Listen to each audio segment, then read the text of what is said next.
მოლოდინი ადვოკატებს აქვს ნაწილობრივ ოპტიმისტური, თუმცა გალუსტაშვილის მხრიდან ობიექტური განაჩენის გადაწყვეტილებას არ ელოდებიან ოჯახის წევრები. 26 წლის მუსიკოსი დავით ხომერიკი დღეს იყო მზად, რომ საბოლოო სიტყვა ეთქვა მიემართა მოსამართლისთვის.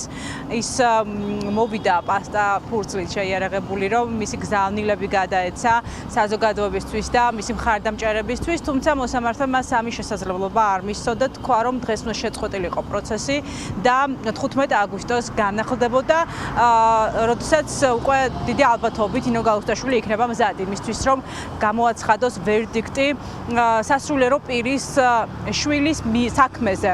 თავად დავით ხომერიკი არ აღიარებს წარდგენილ ბრალდებას, მას იცით, რომ საგამოძიებო უწყება შინაგან საქმეთა სამინისტრო ედავება ასაფეთქებელი ნივთიერების დამზადებას და ქონას, თუმცა მთელი ამ თვეების განმავლობაში სასამართლო პროცესების განხილვის არც ერთ ეტაპზე საგამოძიებო უწყების წარმომადგენელს არ გაუწია მთავარ კითხვაზე პასუხი, რაში ჭირდებოდა ასაფეთქებელი ნივთიერება 26 წლის ახალგაზრდას. ეს არ არის ცნობილი, თუმცა გამოძიება ამტკიცებს, რომ დავით ხომერიკს აქციაზე წასაღებად უნდოდა გარკვეული ნივთიერება და ამის დამადასტურებელი გარკვეული ნივთმტკიცებები წარმოადგინა სასამართლო პროცესზე. არც ერთი კადრი, არც ერთი ვიდეო მასალა არ ადასტურებს ამ ფაქტს. სწორედ ამიტომ ადვოკატს აქვს მოლოდინი, რომ მოსამართლე თუ კი ის იქნება ობიექტური და დამოუკიდებელი, ამ საქმეზე გამამართლებელ განაჩენს გამოაცხადებს. თუმცა ნინო გალუსტაშვილისგან, რომელმაც დღეს გაამტყუნა ორისინდისის პატიმარი, არ ელოდება ოჯახის წევრები და ხომერიკის უახლოესი გარემოსო მისი მეგობრები გამამართლებელ განაჩენს.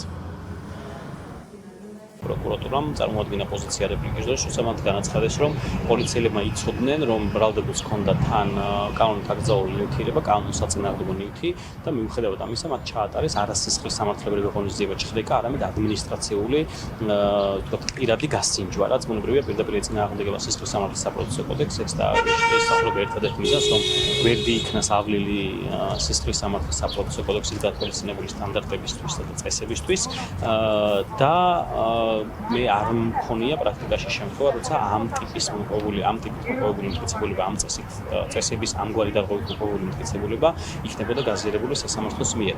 კიდევ ერთხელ გამოჩნდა ის, რომ ბრალდების ხარის არც ერთი მტკიცებულება, რომელიც წარმოდგენილი არის სასამართლოში, არ აკმაყოფილებს მტკიცებულების სტანდარტებს და არ ადასტურებს დავით ხომერიკის მიერ დანაშაულის ჩადენას.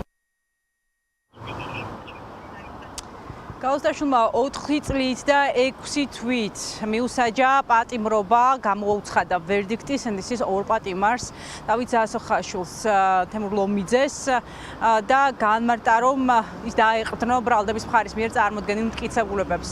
ორივე სენდისის პატიმარს პროევროპულ აქციაზე დგომა არ აპატიეს, გამოძიება მთელი ამ თვეების განმავლობაში ამტკიცებდა, რომ ორივე მათგანი გარკვეული ნივთიერებით დაესხნენ თავს სამართალდამცველებს. მათ საქმეში არის მხოლოდ დაზარალებულად ცნობილი სამართალდამცველების, პოლიციელების ჩვენებები, საუბარია სპეცდანიშნულების რაზმის წევრებზე და ასევე პროკურატურა მთელი ამ თვეების განმავლობაში ამტკიცებდა, რომ ნივთმტკიცებები, რომელიც მათი სახლის ჩხრეკის შედეგად მოიღეს, ადასტურებდა სწორედ მათ მიერ ჩაადენილ ბრალეულობას.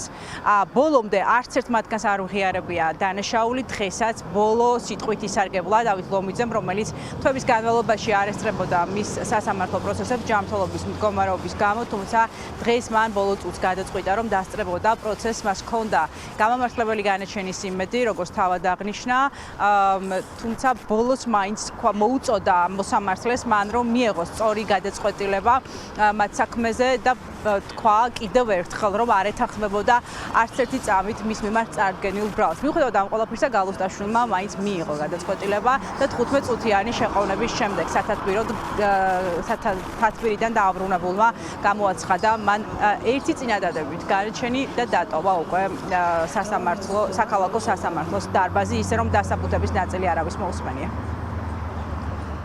ჰქონდა გამამტყუნებელი განაჩენის, იქიდან გამომდინარე, რომ ზოგადად არ დაუშვებს სასამართლო აღნიშნულ საქმეზე პრეცედენტებს, სამწუხაროა ეს, ძალიან სამწუხაროა, რადგან სასამართლო და საერთოდ მართლმსაჯულება უნდა ეყრდნობოდეს კანონის უზენაესობას, თუმცა დღევანდელ დღეს კანონის უზენაესობაზე ზედმეტია საუბარი. რა თქმა უნდა, მოსამართლემ შაბლონურად გამოიტანა გადაწყვეტილება როგორც სხვა საქმეებზე, სხვა პოლიტიკურ საქმეებზე და აქაც გამოიყენა სასჯელის სახით 4 წელი და 6 თვე. გავასაჩივრებთ, უდაოდ გავასაჩივრებთ აღნიშნულ გადაწყვეტილებას სააპელაციო სასამართლოში, ბოლომდე მივყვებით, ბოლომდე ვიბრძოლით. ვებრძოლებთ. დღეს მოსამართლემ განუმარტა, რომ შეწყალებაზე მიმართვის უფლება აქვს მსჯავრდებულებს, თუმცა მსჯავრდებულებმა დააფიქსირეს თავიანთი პოზიცია და თქვეს, რომ არ აპირებენ შეწყალებაზე მიმართულ პრეზიდენტს და აქედან გამომდინარე ჩვენი პოზიციაც არის ბოლომდე ბრძოლა. მიცემულებები მოპოვებული იყო დარღვევით, ამაზე არაერთხელ ვისაუბრეთ, დასწრის სიტყვაშიც გამიხილეთ ეს, გავშალეთ ძალიან ფართოდ, მაგრამ როგორც ჩანს სასამართლომ ეს არ გაითვალისწინა და გამოიტანა გამამტყუნებელი განაჩენი. რაც შეეხება გასაჩივრების ეტაპზე ნაწილში, ვაპირებ რა თქმა უნდა გასაჩივრებას, როგორც კი განაჩენს ავიღებთ და იქნება გასაბუთება, გავანალიზებთ იმ დასაბუთებას თუ რაში გამოიტანა გამამტყუნებელი განაჩენი, როგორ იმსჯელა მოსამართლემ და მაგის მიხედვით იმსჯელებთ ჩვენს.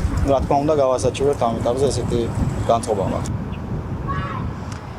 დიახ, მოსამართლეების ვერდიქტს ელოდება სინდისის კიდევ ორი პატიმარი, სავარაუდოდ უკვე მომდევნო კვირაში გაცხადდება ჯვებენ აჭყებიას გადაწყვეტილება, რომელმაც მეორედ გადადო გადაწყვეტილების გამოცხადება ანატოლი გიგაურის საქმეზე, დღეს უნდა გამოცხადებულიყო განაჩენი სინდისის პატიმრის საქმეზე, რომელსაც პოლიციელზე თავდასხმას ედავებიან, თუმცა ერთ-ერთ სასამართლო პროცესზე მოსამართლეც კი დაეთანხმა ადვოკატებს, რომ საქმე გვაქვს აუცილებელ მოგერიებასთან ეს მას შემდეგ, რაც იხილეს ვიდეო კადრები სასამართლო პროცესზე, როდესაც ანატოლი გიგაურს თავს ესხმის სამართალდამცველი და ის იძულებული ხდება, რომ ის მოიგერიოს. საინტერესოა რა გადაწყვეტილება გამოცხადება, სავარაუდოდ ორშაბათს ელოდება ადვოკატი ამ პროცესის ჩანიშვნას და ვერდიქტის გამოცხადებას. ანტონ ჩეჩინი ელოდება ასევე გადაწყვეტილების გამოცხადებას მომდევნო კვირის ბოლოს.